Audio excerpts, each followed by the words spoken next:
Yeah, and the funny thing is, if you're trying to stop drinking, you need something better than alcohol. And alcohol's pretty good. Yeah. So you better find something a lot better, man. Yeah, and it is. And then esteemable people do esteemable things. It's like, yeah, well, you want to figure out something that you're doing with your life that's worth not getting drunk and screwing up. Yeah. Part of the reason people drink alcohol is to get rid of their responsibility. I mean, that's, you know, you hear people drink because they have problems. It's like, yeah, no. Some people drink because they're anxious, and alcoholics drink because they're in withdrawal. But young people drink because they're sick and tired of being responsible, because it's annoying. It's like, so I'll drink enough, I won't care about the medium to long-term consequences, because alcohol, that's exactly what alcohol does. It doesn't make you ignorant of the medium to long-term consequences, but it makes you not care about them. You know, you might say, well, why do people drink too much? It's like, if you like alcohol, that's a stupid question. Right, it's like, why do people drink too much? Well, because it's great. Yeah. You know, it's like, okay, so why stop? Well, you do stupid things when you're drunk. You hurt yourself, you compromise your health. It's really hard on the people around you. You tend to turn into a liar, and it screws up your life. Yeah. It's like, yeah, but it's pretty fun. Yeah, well, it is, but you need something better than that. And what's better isn't being straight and not making mistakes. It's like, that's all prohibition in some sense. What's better is, no, you need an adventure, man. You need to get out there and have something to do. Yeah. And something worth waking up for. And that's the substitute for the addiction. Actually, the addiction is the substitute for that, if truth be known. If you are an effective writer and speaker and communicator, you have all the authority and competence that there is.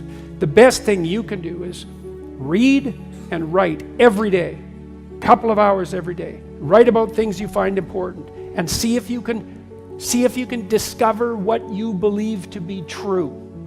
And that'll build you a foundation. And it's unbelievably practical. Like, if you look at people who are phenomenally successful across life, there's various reasons, but one of them is that they're unbelievably good at articulating what they're aiming at, and strategizing and negotiating and enticing people with a vision forward. It's like, get your words together, man. That makes you unstoppable. Get your words together. Make yourself an articulate creature, and then you're deadly in the best possible way. Read great books. Really, man. And you've got these unbelievable libraries that are full of the writings of people who are intelligent and articulate beyond comprehension. And, you know, and you can go there and you can learn all this. And you might think, well, why should you learn it? There's nothing more powerful than someone who is articulate and who can think and speak. It's power. And I mean power of the best sort. It's authority and influence and respectability and competence. And your highest skill is to be found in articulated speech. And if you're a master at formulating your arguments, you win everything. And better than that, when you win everything, everyone around you wins too. Because to transform yourself into, let's consider your transformation into something approximating the Logos. It means you shine a light on the whole world.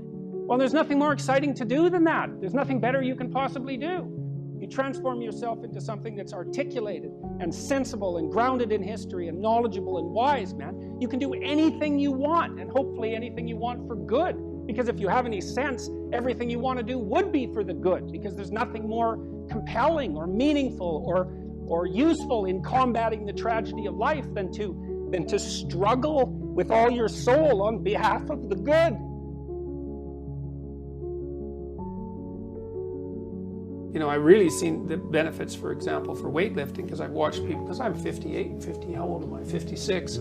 I've really noticed the difference between people when they age, between people who laid down a good physiological platform when they were young and those who didn't. Because if you haven't worked out weights, particularly, I would say, you start to get pretty soft in your 30s and your cardiovascular system starts to go, and really early. The other thing too is the best thing you can do to maintain cognitive ability isn't to do exercises like lumosity. It's not brain exercises that keep you sharp, it's exercise.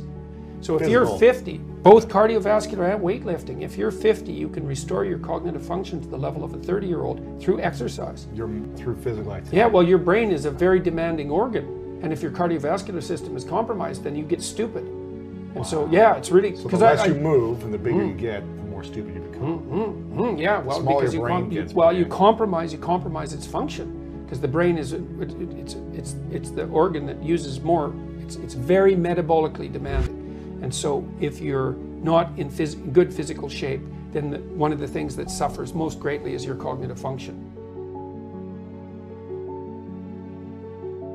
No one can live without a routine. You just forget that. If you guys don't have a routine, I would recommend, like, you get one going, because you cannot be mentally healthy without a routine. You need to pick a time to get up. Whatever time you want, but pick one and stick to it, because otherwise you dysregulate your circadian rhythms and they regulate your mood.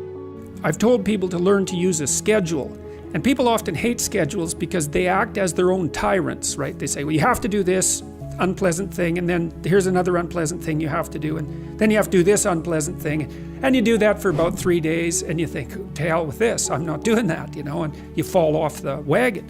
That isn't what you're supposed to do with a schedule. You're supposed to use it to design the days that you would like to have if you were taking care of yourself. You wake up in the morning and you think, here's 5 things I have to do that if I don't do, my life will be worse. It's like paying bills, for example, or taking out the garbage. It's like you have to do those because otherwise things degenerate. So you got to put some of those in the schedule, because otherwise tomorrow is worse.